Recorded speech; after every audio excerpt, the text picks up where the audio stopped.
આમ આદમી પાર્ટી દાહોદ તાલુકા સમિતિ દ્વારા જિલ્લા કલેક્ટરશ્રીને આવેદનપત્ર આપવામાં આવ્યું। આજરોજ તારીખ 30/4/2025ના રોજ આમ આદમી પાર્ટી દાહોદ તાલુકા સમિતિ દ્વારા દાહોદ જિલ્લા કલેક્ટરશ્રી, દાહોદ જિલ્લા વિકાસ અધિકારી, દાહોદ જિલ્લા નિયામકશ્રીને આવેદનપત્ર આપવામાં આવ્યું કે દાહોદ તાલુકાના તમામ ગામોમાં મનરેગા યોજનામાં છેલ્લા 5 વર્ષમાં મટીરીયલ્સના કામોમાં ખૂબ મોટા પાયે ભ્રષ્ટાચાર થયેલ છે, જેવા કે ચેક ડેમ, નહેર, માટી metal road, RCC, cattle shed, સંરક્ષણ દિવાલ, કુવા તથા તમામ મટીરીયલ્સના કામમાં એજન્સી અને મનરેગા શાખાના અધિકારીઓ દ્વારા ખૂબ મોટા પાયે ભ્રષ્ટાચાર કરેલ છે અને ખોટા બિલો પાસ કરેલ છે।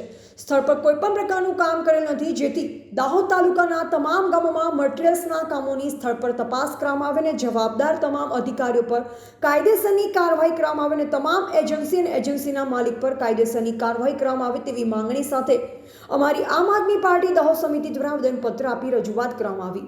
વધુમાં જણાવાયું કે 15 દિવસમાં કોઈ પણ પ્રકારની કાર્યવાહી કરવામાં નહીં આવે તો આમ આદમી પાર્ટી દાહોદ દ્વારા ગાંધી ચિંધ્યા માર્ગે આંદોલન ધરણા કરશે, તેની સંપૂર્ણ જવાબદારી તંત્રની રહેશે। ત્યારે ગુજરાત પ્રદેશ એસટી સેલના પ્રમુખ દિનેશ મુનિયા, ગુજરાત પ્રદેશ યુવા મોરચા મહામંત્રી શંકર કલારા, દાહોદ જિલ્લા પ્રમુખ રાકેશ બારિયા, દાહોદ જિલ્લા યુવા મોરચા પ્રમુખ કૃષ્ણાચાર્ય, દાહોદ તાલુકા પ્રમુખ કમલ સંગાડા, લીમખેડા તાલુકા પ્રમુખ પ્રહલાદ પરમાર, દાહોદ તાલુકા ઉપપ્રમુખ હસુભાઈ બિલવાડ, દાહોદ તાલુકા એસટી સેલ યુવા મોરચા પ્રમુખ જસવંત કડમી, શૈલેષ ડામોર, કાળુભાઈ, આશીષભાઈ ડામોર હાજર રહ્યા। વિધાનસભા દાહોદ જિલ્લાની અંદર છેલ્લા 3-4 વર્ષથી આપણે જોઈ રહ્યા છીએ કે નકલી કચેરીઓ, નકલી અધિકારીઓ, સુજલામ સુફલામથી માંડી રોડ રસ્તા બધામાં એટલો બધો ભ્રષ્ટાચાર થઈ રહ્યો છે અને આ ઊંધી સરકાર, બેરી સરકાર, બોબડી સરકાર ક્યાંય કશું નિર્ણય નથી લેતી, ક્યાંય કશું એક્શન નથી લેતી। એટલે આખા ગુજરાતમાં દાહોદ જિલ્લો એ ભ્રષ્ટાચારનો હબ બની ગયું છે, ભ્રષ્ટાચારનું એક કેન્દ્ર બની ગયું છે અને ગુજરાતની અંદર છાસવારે કંઈક ને કંઈક કૌભાંડો, મોટા મોટા કૌભાંડો, કરોડો અબજો રૂપિયાના કૌભાંડો પકડાઈ રહ્યા છે। ખુદ મંત્રીઓ અને ધારાસભ્યો આ ભ્રષ્ટાચારમાં સામેલ છે, છતાં પણ શરમ વગરની સરકાર કોઈ પણ એક્શન લેતી નથી, કોઈ પણ પગલાં લેતી નથી અને આમ આદમી પાર્ટી અમે સખત શબ્દોમાં આને વખોડીએ છીએ। આની તપાસ થવી જોઈએ, છેલ્લા 5 વર્ષના ભ્રષ્ટાચારની તપાસ થવા માટેની અમે માંગણી કરી રહ્યા છીએ અને અમે એના માટે આજે કલેક્ટર સાહેબશ્રીને આવેદનપત્ર આપ્યું છે। થેન્ક યુ, ધન્યવાદ, જય હિન્દ, જય ભારત।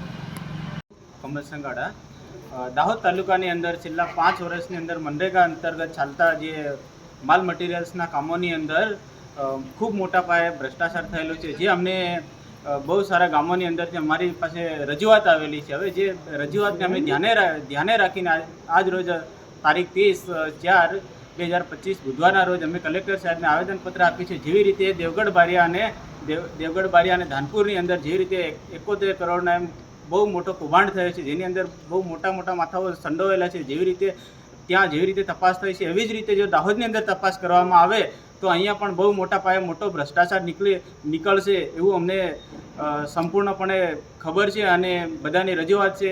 અને આ જો 15 દિવસની અંદર આની જો કાર્યવાહી કરવામાં નહીં આવે તો અમે ધરણા ઉપર બેસીશું એવું અમે કલેક્ટર સાહેબને જાણ કરીને આવેદનપત્ર આપેલ છે। જય હિન્દ, જય ભારત। રિપોર્ટર કિશન મોનિયા, દાહોદ।